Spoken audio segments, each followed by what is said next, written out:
இன்னைக்கு நான் மெனுவில் எடுத்துக்கிறது ஒரு சிம்பிளான டிஷ், ஒரு வெரைட்டி ரைஸ்னு சொல்லலாம். ரொம்ப ஃபேமஸ், அதே மாதிரி குழந்தைங்களோட ஒரு ஃபேவரேட். இது வந்து மெயினாக அந்த குழந்தைங்களுக்கு லஞ்ச் பாக்ஸில் கொடுக்கறதுக்கான ஒரு ஐடியலான ஒரு டிஷ்ஷுன்னு கூட சொல்லலாம். கரெக்ட், நெய் சாதம், அதாவது கீ ரைஸ். இந்த கீ ரைஸ் நீங்கள் ரெஸ்டாரண்ட்டில் போய் சாப்பிட்றப்போ ஒரு நைஸ் லுக் அண்ட் ஃபீல், பஞ்சி ஃபீல், அதே மாதிரி ஒரு நல்ல ஒரு அரோமா டேஸ்ட் இருக்கும். அதை வீட்டில் பண்ண முடியுமா அப்படின்னு நீங்கள் கேட்டிங்கன்னா கண்டிப்பாக பண்ண முடியும், அதே மாதிரி பண்ண முடியும்.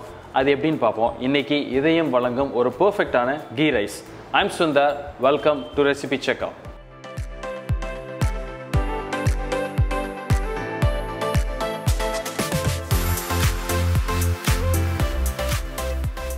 இந்த நெய் சாதத்துக்கு தேவையான இன்க்ரீடியன்ஸ் என்னென்னு பார்ப்போம். ரொம்ப சிம்பிள் தான், பட் அதில் இந்த மெத்தட்ஸ் அண்ட் ப்ராசஸ் தான் ரொம்ப முக்கியம். வாங்க அதுக்கு தேவையான பொருள் என்னென்னு பார்த்துட்டு நம்ம டைரெக்டாக குக்கிங்க்கு போயிடலாம்.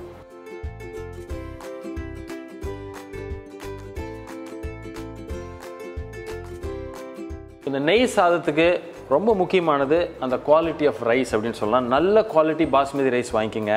அதை வாங்கிட்டு இன்றைக்கி என்ன பண்ணியிருக்கேன்னா நல்ல தண்ணியில் நல்லா வாஷ் பண்ணிவிட்டு ஒரு 20 நிமிஷம் நல்ல தண்ணியில் ஊற வச்சு இப்போ வச்சுருக்கேன். இதை தான் இப்போ குக் பண்ண போகிறோம். வாங்க டைரெக்டாக நம்ம இப்போ குக்கிங்க்கு போயிடலாம். இப்போ இந்த மாதிரி ஒரு பேன் எடுத்து வச்சுருக்கேன். ஸோ இந்த பேனில் தான் குக் பண்ண போகிறோம். யூஸ்வலாக இந்த மாதிரி ஒரு ஜீரா புலவோ இல்லை ஒரு நெய் சாதம் இந்த மாதிரி பண்ணுறப்போ இந்த மாதிரி ஒரு மூடி இருக்கிற மாதிரி ஒரு வெசல் எடுத்துக்கங்க. ஏன்னா நம்ம முக்கால்வாசி குக் ஆனதுக்கப்புறம் அதை மூடி போட்டு அந்த தம் பண்ணி பண்ணுறப்ப தான் அந்த உதிரியாக அந்த சாதம் வந்து நமக்கு கிடைக்கும். ஸோ இப்போ இதில் தான் நீ குக் பண்ண போகிறோம். ஸோ இப்போது இன்னொரு முக்கியமான விஷயம், அந்த நெய் சாதத்தில் அரிசி எவ்வளோ முக்கியமோ அதே மாதிரி ஒரு நல்ல நெய் ரொம்ப முக்கியம். நல்ல குவாலிட்டியாக வாசனையாக இருக்கிற நெய் வாங்க. ஏன்னா அந்த நெய் தான் உங்களோட ஒரு அந்த டிஷ்ஷுக்குள்ளே ஒரு main flavour ingredient and taste ingredient also. So இப்போ இது லைட்டாக கொஞ்சம் இந்த வெசல் லைட்டாக சூடாகி வரப்போ, ஸோ இப்போ அந்த பேனில் ஒரு 2லேருந்து ஒரு 2.5 டீஸ்பூன் நெய் போட்டுக்குங்க. ரொம்ப போட வேணாம். இப்போ எவ்வளோ வெங்காயம் நம்ம எடுத்துருக்கோமோ அந்த அளவுக்கு தான் நம்ம நெய் போடுறோம். நிறைய போட்டோம்னா அந்த சாதத்தில் நெய் நிறைய தெரியும். ஸோ இப்போ எடுத்துகிட்டு இப்போது நம்ம ஹோல் கரம் மசாலா, அந்த நெய் லைட்டாக சூடானோன்னே ஹோல் கரம் மசாலா, அதாவது பே லீஃப், சின்னமன், பிரியாணி இலை, பட்டை, கிராம்பு, அதே மாதிரி இந்த ஸ்டார் அனீஸ்ன்னு சொல்கிறோம் இல்லையா, அது, ஏலக்காய் எப்படியுமே பிஞ்ச் பண்ணி போடுங்க. ஏன்னா அது டக்குன்னு வெடிக்கும்.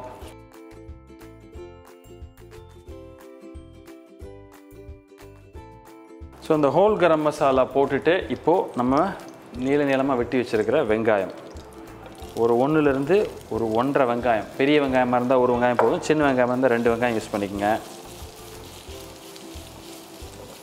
இந்த ஸ்டேஜில் இதுக்கு தேவையான அளவு கொஞ்சோண்டு உப்பு, ஒரு 1/4 ஸ்பூன் அளவு போடுங்க. ஏன்னா அந்த ஆனியன் வந்து நம்ம கொஞ்சம் நல்ல ஈஸியாக வதங்கி கொஞ்சம் குயிக்காக நமக்கு ப்ரௌன் ஆகணும் அப்படின்றதுனால, லைட் ப்ரௌன் ஆகணுன்றதுனால எப்பொழுதுமே இந்த வெங்காயம் வதக்கிறப்போ உப்பு போட்டோம்னா அது சீக்கிரம் தண்ணி விட்டு கொஞ்சம் குயிக்காக வதங்கிடும். ஸோ இப்போ அந்த ஆனியன் கொஞ்சம் வதங்கி வரப்போ ஒரு 2 பச்சை மிளகா, அது கொஞ்சம் காரமாக வேணும்னா கொஞ்சம் ஸ்பைஸியாக இருக்கலாம், இல்லை வேணாம் அப்படின்னா 1 கூட போதும். இதையும் சேர்த்து இப்படி வதக்குங்க, பச்சை மிளகாயும் சேர்த்து. ஏன் இது வந்து ஸ்கூல் லஞ்ச் பாக்ஸுக்கு வந்து குழந்தைங்களுக்கு ரொம்ப ஐடியல் டிஷ் அப்படின்னு சொன்னோன்னா, ரொம்ப பிடிச்ச டிஷ் நெய் சாதம்ன்றது. அதே மாதிரி வந்து குழந்தைங்களுக்கு நெய் ரொம்ப நல்லது. அதே மாதிரி ரொம்ப குயிக்காக பண்ணிடுறக்குள்ள ஒரு டிஷ் இது. அதே மாதிரி இதுக்கு தொட்டுக்க வேறு எதுவும் அப்படின்னு தேவையில்லை, ஜஸ்ட் இதே சாப்பிடுவாங்க, இதே நல்லாயிருக்கும்.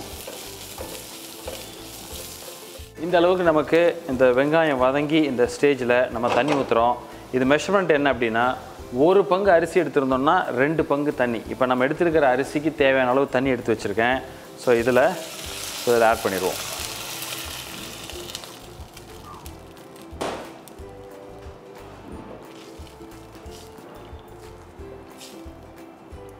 ஸோ இப்போது தண்ணி ஆட் பண்ணிவிட்டு இப்போ நம்ம சால்ட்டை நம்ம செக் பண்ணிடுவோம். இப்போ சால்ட் அட்ஜஸ்ட் பண்ணிவிட்டு நம்ம தண்ணி கொதிக்க வைக்கலாம்.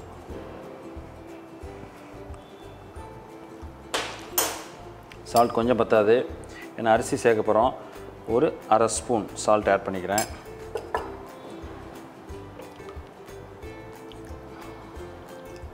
ஸோ இப்போ ஒரு மூடியை போட்டு மூடி வச்சிடறோம். தண்ணி கொதிச்சு வரட்டும். அந்த கொதிச்சு வந்தோடனே நம்ம ஊற வச்சுருக்கிற அரிசி இதில் ஆட் பண்ணுவோம். இதில் நம்ம ஏற்கனவே ஊற வச்சுருக்கிற அரிசியை போட்டுருங்க.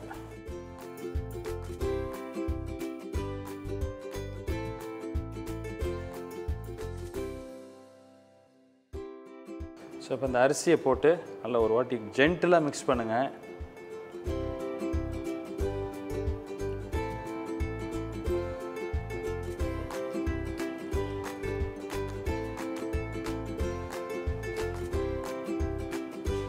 ஸோ இப்போ இது வந்து ஓப்பன் பாயிலிங்லேயே இருக்கலாம். இந்த அரிசி லெவலுக்கு நம்ம அந்த தண்ணி வரப்போ கரெக்டாக நமக்கு தம் போடுறதுக்கு டைம் வந்துச்சுன்னு அர்த்தம். அப்போது நம்ம மூடி போட்டு சிம்மரில் வச்சு அதுக்கப்புறம் ஒரு 5 to 10 minutes அதான் க்ளோஸ் பண்ண போகிறோம். இப்போ ஜஸ்ட் வெயிட் பண்ணுங்கள், ஜஸ்ட் கொதிச்சு வரட்டும். அப்போ எப்படி இருக்குன்னு பார்ப்போம்.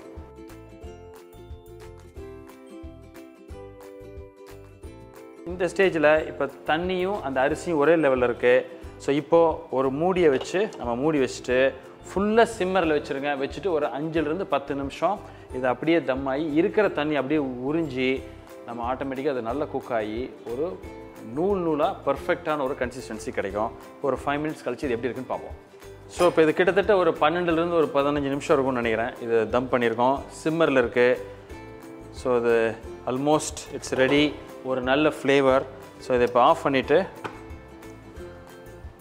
அழகாக லைட்டாக இந்த கார்னர்லேருந்து ரொம்ப கேர்ஃபுல்லாக உடைங்க. பார்த்தீங்கன்னா இந்த ரைஸ் வந்து உங்களுக்கு நல்ல ஒரு பூ மாதிரி அப்படியே நூலாக இருக்குது, பர்ஃபெக்டாக குக் ஆகிருக்கு. ஸோ நல்ல ஒரு அருமையான ஒரு ஃப்ளேவர். இதை இப்போ ரொம்ப நம்ம டிஸ்டர்ப் பண்ண வேண்டாம். இதை இப்போது அப்படியே கொஞ்சம் லைட்டாக மூடி வச்சுட்டு இதில் நம்ம ஃபர்தராக நம்ம சேர்க்குற அந்த கார்னிஷ், அதாவது அந்த கார்னிஷ்னு மட்டும் சொல்ல முடியாது. ஏன்னா அதில் அந்த ஃப்ரை ஆனியன், இந்த ரெய்சின், அதே மாதிரி இந்த முந்திரி இதெல்லாம் அந்த நெய்யில் வறுத்து போட்டு நம்ம மிக்ஸ் பண்ணுறப்போ அது ஒரு அருமையான ஒரு ஃப்ளேவர். அதுதான் ஒரு final touch and finishing touch அப்படின்னு சொல்லலாம் இந்த கீ ரைஸ்க்கு. அந்த ப்ராசஸ் எப்படின்னு பார்த்துருவோம். ஸோ இப்போது நான் என்ன பண்ணுறேன், இதை எடுத்து ஜஸ்ட் தனியாக வச்சுட்டு இப்போது ஒரு பேன் வச்சு அதில் நம்ம மற்ற இதெல்லாம் ஃப்ரை பண்ணி இதில் ஆட் பண்ணுவோம். இப்போ ஒரு சின்ன பேன் எடுத்து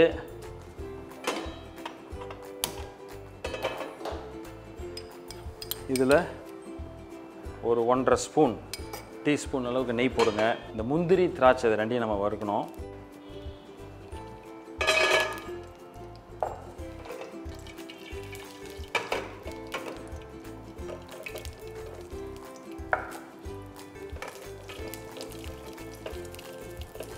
லைட்டாக அந்த திராட்சை வந்து ஓரளவுக்கு கொஞ்சம் அந்த ஃப்ளஃபியாக அந்த மாதிரி ஒரு மாதிரி பஃபிங்காக வரப்போ அது நமக்கு சரியாயிடுச்சுன்னு அர்த்தம். ஸோ அந்த ஸ்டேஜ்லேயே உங்களுக்கு அந்த முந்திரியும் கரெக்டாக ஃப்ரை ஆயிரும். ஸோ இப்போ தனியாக நம்ம ஒரு பவுலில் இதை எடுத்து வச்சிடலாம். ஸோ இதுலேயே ஃபர்தராக இன்னொரு 1 ஸ்பூன் நெய் போட்டு நம்ம ரிங்காக வச்சுருக்கிற ஆனியன் லைட்டாக ஃப்ரை பண்ணுவோம்.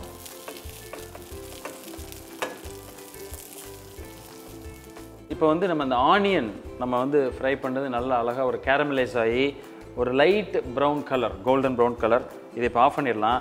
ஸோ இப்போ ஏற்கனவே நம்ம வறுத்து வச்ச முந்திரி அண்ட் திராட்சை இப்போ நம்ம மூடி வச்சுருக்கோம் அந்த தம் பண்ணது, அதில் இதில் ஆட் பண்ணுங்கள்.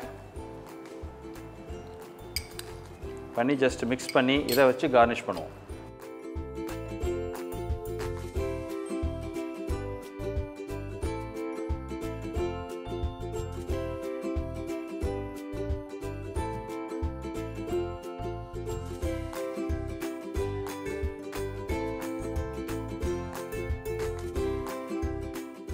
ஸோ ரொம்ப சிம்பிளாக ஈஸியாக ஒரு பர்ஃபெக்டான ஒரு பஞ்சி நெய் சாதம் கீ ரைஸ் எப்படி பண்ணுறதுன்னு பார்த்தீங்க.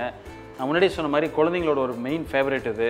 லஞ்ச் பாக்ஸுக்கு ஸ்கூலுக்கு கொடுத்து வர்றதுக்கு ஒரு ஹெல்த்தியான டிஷ். இதை கூட கொடுக்கணுன்னா நிறைய கிரேவிஸ் கொடுக்கலாம்.